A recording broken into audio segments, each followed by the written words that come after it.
بعد سقوط سلالة هان 222 ميلادية، ظل التاريخ الصيني لقرون يشهد نسقا واحد متكرر من الانقلابات الدموية العنيفة. كان رجال الجيش يتآمرون لقتل الإمبراطور الضعيف ليحل محله على عرش التنين الصيني قائد عسكري قوي. بعدها يتوج نفسه إمبراطورا ويبدأ سلالة حاكمة جديدة، وليضمن نجاته يقتل أنداده من القادة العسكريين. وبعد سنوات يتكرر النمط الذاتي، فيصعد قادة جدد ينقلبون ضده ويختالونه هو أو من يخلفه من أبنائه. كان عليك لتكون إمبراطورا في الصين أن تقبل أن تظل وحدك محاط بحشود من الأعداء. كان وضع الإمبراطور أقل الأوضاع سطوة وأمانا في المملكة. سنة 959 ميلادية تم تتويج القائد شاو كوانغ يان إمبراطورا باسم سانغ. كان يعرف المخاطر بأنه قد يتعرض للقتل خلال عام أو عامين، وأخذ يفكر كيف يكسر هذا النسق من التآمر والانقلابات. وجاء قراره سريعا بعد تتويجه أن يعد مأدبة للاحتفال بالسلالة الجديدة، ودعا إليها القادة الأكثر سطوة في الجيش.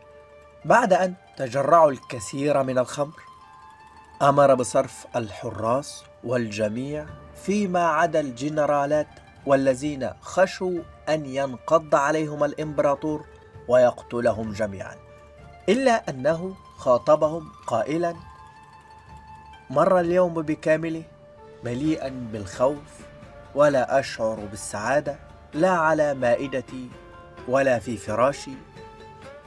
فمن منكم لا يرغب في العرش؟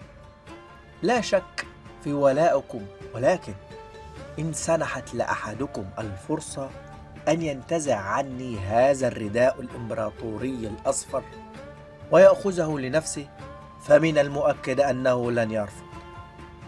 بدأ الجنرالات يرتعدون من الخوف والسكر معا، وأقسموا بولائهم وبراءتهم من هذه النوايا. لكن لم تكن لدى سانغ نية لقتلهم، بل قال لهم: ليس هناك حياة أفضل من أن يقضي الإنسان أيامه وادعا يحظى بالغنى والتكريم. من يريد منكم أن يتخلى عن منصبه سأمنحه ممتلكات ومنزلا راقيا يتمتع فيه بغناء وملاطفة الجواري الحسان. أدرك الجنرالات المذهولون أن سانغ يمنحهم الغنى والأمان بدلا من حياة القلق والكفاح. في اليوم التالي قدم الجنرالات جميعا استقالاتهم وتقاعدوا كنبلاء للتمتع بالممتلكات التي منحها لهم سانغ. بضربة واحدة استطاع سانغ أن يحيل زمرة الذئاب الصديقة الذين يعرف أنهم قد يخونوه في أي لحظة إلى حملان وادعة بعيدا عن أي سطوة. في السنوات التالية استمر سانغ في حملته لترسيخ حكمه، وفي عام 971 ميلادية استسلم له الملك ليو من أسرة هان الجنوبية بعد سنوات من التمرد.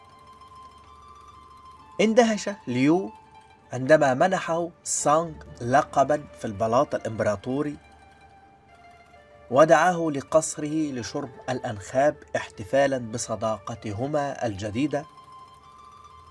حين تناول ليو الكأس التي قدمها له سانغ تردد وخشي أن تكون مسمومة، وصاح قائلا: جرائم خادمك تستحق جزاء الموت بالتأكيد، لكن أتوسل جلالتكم أن تعفوا عني وتعفيني من شرب هذه الكأس. ضحك الإمبراطور سانغ وأخذ الكأس من ليو وشربها. لم يكن هناك سم، ومن يومها أصبح ليو الصديق الأكثر ثقة وولاء لسانغ. في هذه الفترة كانت الصين مفتتة إلى ممالك صغيرة، وحين انهزم شيان شو ملك إحدى هذه الممالك، نصح الوزراء سانغ أن يسجن هذا المتمرد، وأتوا بوثائق تثبت أنه ما زال يتآمر لقتل الإمبراطور. لكن حين أتى شيان لزيارة سانغ لم يسجنه، بل أكرمه وأحسن استقباله، وأعطاه صندوقا طلب منه أن يفتحه حين يصل إلى منتصف طريق عودته. حين فتح شيان الصندوق وجد كل المستندات التي تثبت تآمره. علم أن سانغ كان يعرف كل خطط الاغتيال، ومع ذلك عفى عنه، وقد تأثر بهذا الكرم وأصبح هو أيضا من ولاة سانغ المخلصين.